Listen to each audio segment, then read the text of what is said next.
Assalamualaikum warahmatullahi wabarakatuh.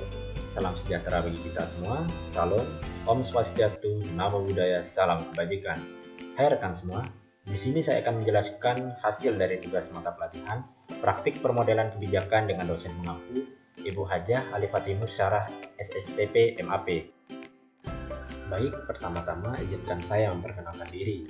Nindya Praja Ahmad Furqon, NPP 300396 dari kelas E6 absen 2 jurusan Manajemen Sumber Daya Manusia Sektor Publik, asal pendaftaran Provinsi Kepulauan Bangka Belitung. Selanjutnya, di sini saya akan menjelaskan beberapa model menurut proses terkait pengambilan kebijakan publik. Terkadang kita bingung kan, apa sih model pengambilan kebijakan menurut proses? Nah, sekarang kita bahas mengenai hal tersebut.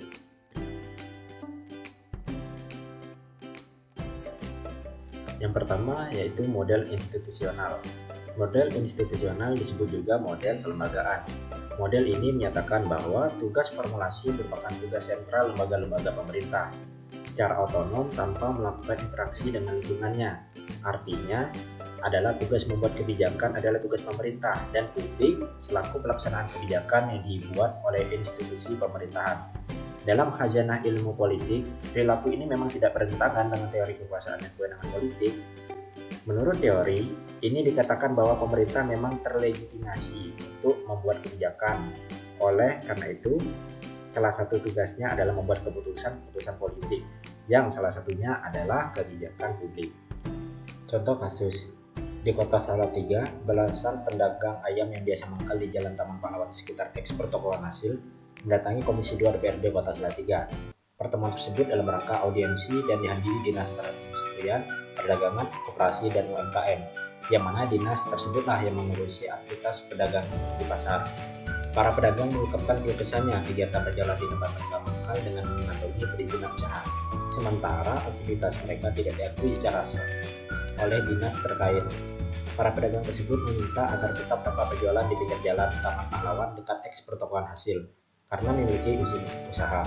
Namun permintaan pedagang tersebut tidak disetujui oleh Disperindak.com sebab pasar sudah ditata berdasarkan lokasi jenis perdagangan, yang mana kebijakan pemerintah setempat telah membangun pasar-pasar tersebut untuk pedagang ayam, daging, dan lain sebagainya, yaitu di daerah Pasaraya. Model kebijakan menurut proses yang kedua yaitu adalah model elit massa. Model ini menggambarkan pembuatan kebijakan publik dalam bentuk piramida, di mana masyarakat berada pada tingkat paling bawah, elit pada ujung piramida, dan aktor internal birokrasi pembuat kebijakan publik. Dalam hal ini adalah pemerintah, berada di tengah-tengah antara masyarakat dan elit. Masyarakat tidak memiliki kekuatan untuk mempengaruhi dan menciptakan opini tentang isu kebijakan yang seharusnya menjadi agenda politik di tingkat atas, sementara birokrat atau administrator hanya menjadi mediator bagi jalannya informasi yang mengalir dari atas ke bawah. Elit politik selalu ingin mempertahankan status quo, maka kebijakan menjadi konservatif. Perubahan kebijakan bersifat real and error yang hanya mengubah atau memperbaiki kebijakan sebelumnya.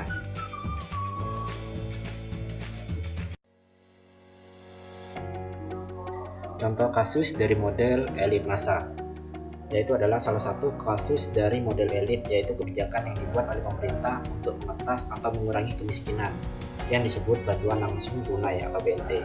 Kebijakan ini bisa dikatakan kebijakan yang real dan error karena dalam kenyataan penerapannya, kebijakan ini tidak mempengaruhi apa-apa.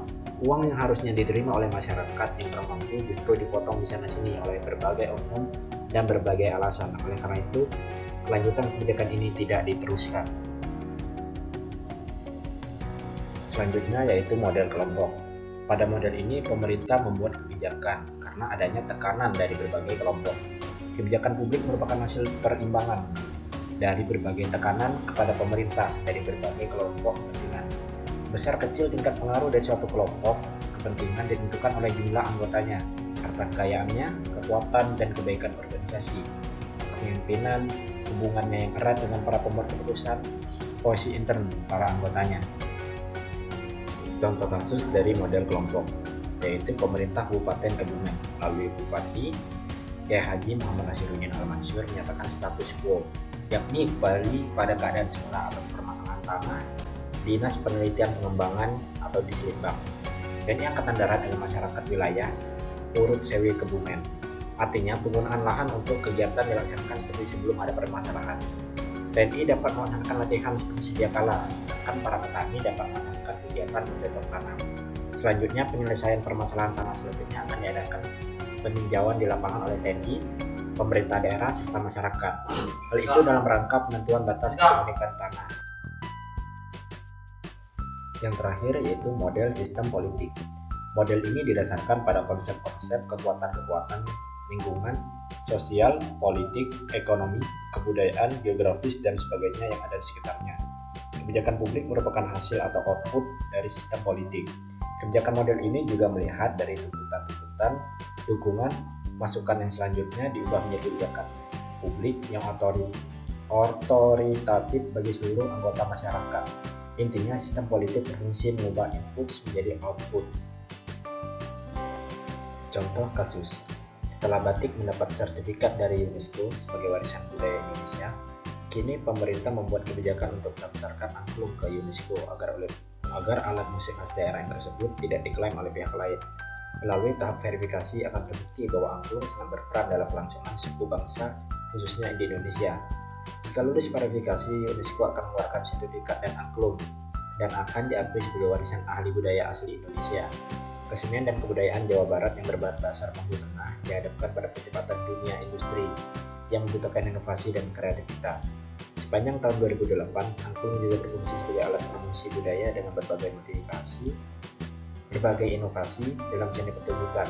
Angklung telah menjadi salah satu kekuatan diplomasi budaya serta komunikasi non-verbal lintas sektoral yang cukup efektif. Bermain musik bambu juga bermain dengan menggunakan rasa yang menimbulkan kepekaan dan solidaritas yang menciptakan harmoni sehingga perlu ditanamkan di kalangan generasi pelajar Indonesia.